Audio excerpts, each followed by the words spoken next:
بسم اللہ الرحمن الرحیم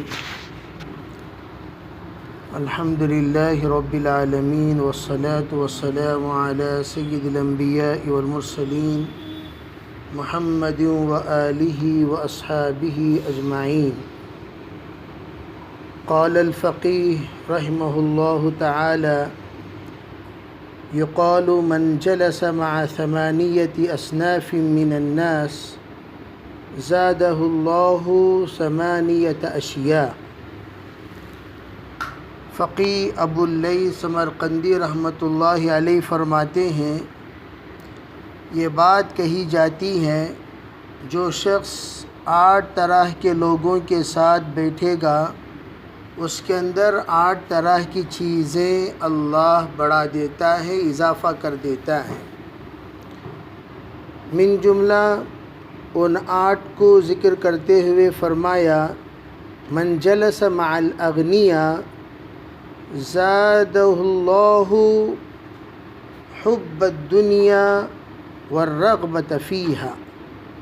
جو بندہ، جو شخص مالداروں کے ساتھ بیٹھتا ہے، یعنی اس کا اٹھنا بیٹھنا زیادہ سے زیادہ مالداروں کے ساتھ ہے، تو اس کے اندر دنیا کی محبت اور دنیا کی رغبت پیدا ہو جاتی ہے. اسی طرح کہا من جلس مع الفقراء، جو فقراء اور مساکین کے ساتھ بیٹھتا ہے، اللہ کے طرف سے اس بندے کے اندر شکر اور اللہ کی تقسیم پر رضامندی کا جذبہ پیدا ہو جاتا ہے. زادہ اللہ الشکر والرضا بقسمت اللہ تعالی. تیسرے نمبر پر فرمایا من جلس مع السلطان، جو بادشاہوں کے پاس، شہنشاہوں کے پاس، حکمرانوں کے پاس بیٹھنے کا عادی ہے، اس کے اندر تکبر اور دل کی سختی میں اضافہ ہو جاتا ہے.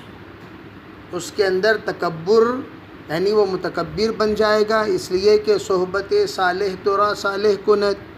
سلطان متکبر ہوتا ہے، جابر ہوتا ہے، سخت دل والا ہوتا ہے، اس کے اندر ہمدردی بہت کم ہوتی ہے الا ماشاء اللہ. تو اسی طرح جو اس کی صحبت میں بیٹھتا ہے، رہتا ہے، اس کے اندر بھی تکبر اور قساوت قلب یعنی دل کی سختی بڑھتی چلی جاتی ہے. اسی طرح کہا جو عورتوں کے ساتھ بیٹھتا ہے، یعنی زیادہ سے زیادہ ہمیشہ مستورات کے ساتھ اس کا بیٹھنا اٹھنا، عورتوں کے ساتھ ہی اس کا میل جول ہوتا رہتا ہے، تو فرمایا زادہ اللہ، اس کے اندر اللہ تعالیٰ اضافہ کر دیتا ہے الجہل والشہوہ. فرمایا اس کے اندر نادانی بڑھتی چلی جائے گی، جہالت بڑھتی چلی جائے گی، معرفت سے دوری ہوتی چلی جائے گی، اور اس کے اندر خواہشات بڑھتے چلے جائیں گے. خواہشات طرح طرح کے ہوتے ہیں، دنیاوی خواہشات ہیں، نفسانی خواہشات ہیں، اور دنیا کی طلب ہے. یہ سب کے سب خواہشات، شہوتیں اس کے اندر بڑھتی چلی جائیں گی عورتوں کی صحبت سے.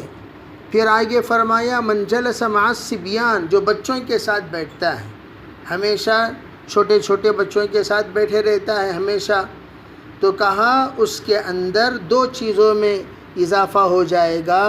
ایک ہے لہو و لعب میں، یعنی ہمیشہ کھیل کود میں رہے گا. جیسے بچے کھیل کودتے رہتے ہیں، اسی طرح یہ بھی کھیل کود والا ہو جائے گا، اور اس کے اندر مذاق کا مزاج پیدا ہو جائے گا. زادہ اللہ اللہو والمزاح، اس کے اندر مذاق کا مادہ پیدا ہو جاتا ہے، یعنی ہمیشہ اس کے اندر ایک اعتبار سے غفلت، کہ ہمیشہ ہر بات کو کھیل میں لے لینا، مذاق میں لے لینا. جیسے بچے کبھی سیریس کوئی بات کو نہیں لیتے، بچوں کا بچپنے کی علامت ہی یہ ہوتی ہے کہ ہر بات کو وہ کھیل کود میں لے لیتے ہیں، بچے کبھی سیریس نہیں ہوتے. اسی طرح اس کے اندر بھی بچپنا ایسا منتقل ہو جاتا ہے. 40 سال جیسے کہ شیخ سعدی فرماتے ہیں، 40 سال تیرے گزر گئے، 40 سال عمر عزیزت گزشت، مزاجے تو از حال طفلی نگشت. شیخ سعدی فرماتے ہیں عزیز اور پیاری عمر تیری 40 سال کی عمر گزر گئی لیکن ابھی بھی بچپنا تیرے اندر سے نہیں گیا. تو وہ بچپنا جو اس کے اندر سے نہیں گیا، اس کی وجہ کیا؟ بچوں کے ساتھ زیادہ رہنے کی وجہ سے یہ بندہ بچے کا بچہ ہی بن کر رہ جاتا ہے. آگے فرمایا من جلس مع الفساق، جو فاسقوں کے ساتھ بیٹھتا ہے. فاسق کسے کہتے ہیں؟ فاسق کہتے ہیں جو ہمیشہ گناہوں میں مبتلا رہتے ہیں. بڑے گناہ تو کرتے ہی ہیں اور چھوٹے گناہوں کے تو عادی ہیں. بڑے گناہ کے شکار ہیں اور چھوٹے گناہ کے عادی ہیں. من ارتکب کبیرۃ او اصر علی صغیرۃ فہو فاسق. فاسق کی تعریف یہ بتائی گئی کہ جو بندہ بڑے گناہوں کا مرتکب ہو، چھوٹے گناہوں کا عادی ہو، یعنی اس کی عادت ہی پڑ گئی.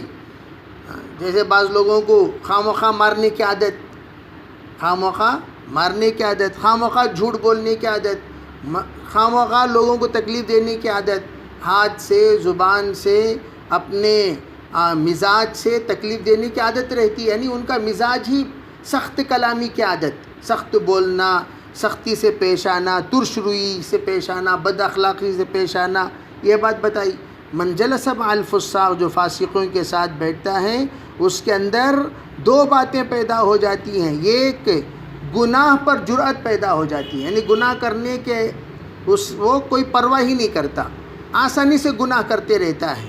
زادہ اللہ الجرأۃ علی الذنوب والمعاصی، گناہ کی یہ جرأت آسانی سے کر لیتا ہے. کوئی بھی گناہ کرو بولے تو وہ گناہ کرنے میں پیچھے نہیں ہٹتا، آسانی سے گناہ کر لے گا.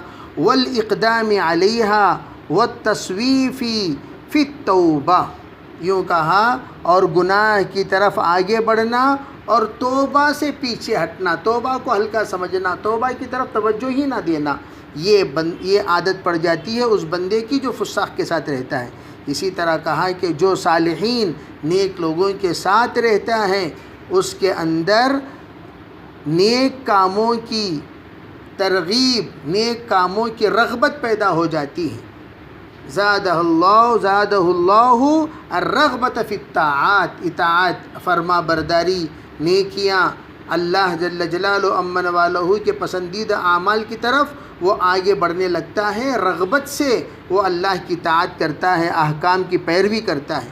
من جلس مع العلماء، جو بندہ علماء کے ساتھ بیٹھتا ہے، زادہ اللہ العلم والورع، اس کے علم میں بھی اضافہ ہوتا ہے اور اس کے تقوی میں اضافہ ہوتا ہے.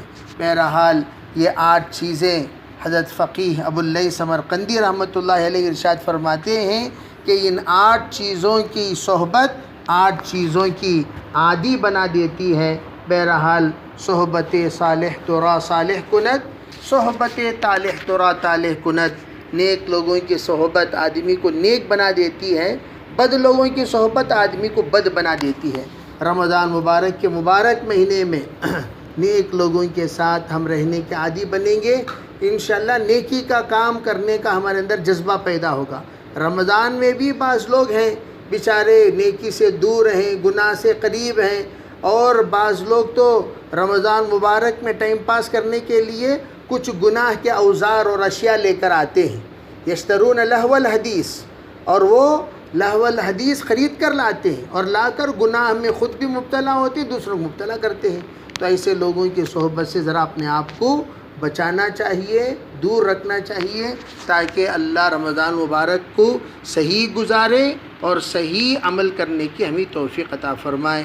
اللہ تعالیٰ سب کو عمل کی توفیق عطا فرمائے. جزاکم اللہ خیر.